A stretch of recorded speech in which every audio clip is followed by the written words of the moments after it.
So John gives us this wonderful background and backdrop to Palm Sunday, which is this great crowd of believers, people who came to Mary because Lazarus had died.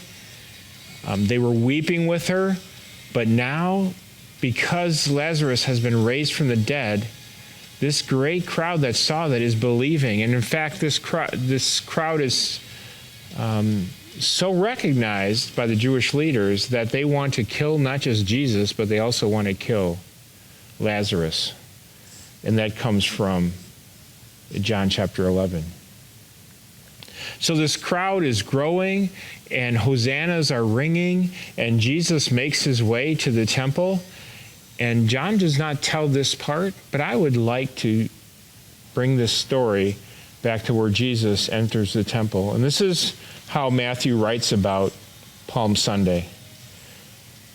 This is Matthew 21, beginning with verse 8. And a very great multitude spread their clothes on the road. Others cut down branches from trees and spread them on the road. Then multitudes who went before and those who followed cried out, saying, Hosanna to the Son of David.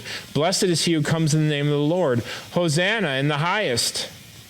And when he had come to Jerusalem, all the city was moved, saying, Who is this? So the multitude said, This is Jesus, the prophet from Nazareth of Galilee.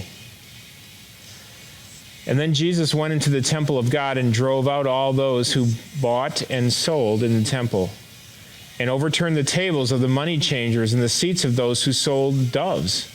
And he said to them, It is written, My house shall be called a house of prayer, but you have made it a den of thieves. Then the blind and the lame came to him, and he healed them. But when the chief priests and scribes saw the wonderful things that he did, and the children crying out in the temple and saying, Hosanna to the Son of David, they were indignant, and they said to him, Do you hear what these are saying? And Jesus said to them, Yes. Have you never read, Out of the mouth of babes and nursing infants, you have perfected praise? And that's Matthew 21, verses 8 through 16. And you can just imagine now, you can imagine the clamor that's going on in Jerusalem and the shouts of Hosanna and the children who may not have been there when Lazarus was raised from the dead, but now the children of Jerusalem are hearing the crowd and they're joining in, and they feel the spirit of the moment, and their hearts are lightened. And they may not have been shared the many things that their parents know that they need to be saved from, but they're experiencing the freedom and the air that is with receiving their king. It is a monumental time, and they are in the temple, and probably the chief priests and the scribes have never experienced the chaos that is going on right now with the praise that is loose and hitting the rafters, and they don't know what to do with it. So they confront Jesus and say, Stop it. And Jesus says, This is what it is all about. And you cannot stop this praise coming from these young children. Can you imagine?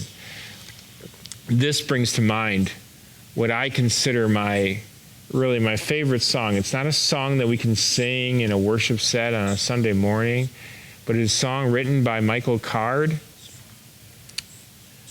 several years ago.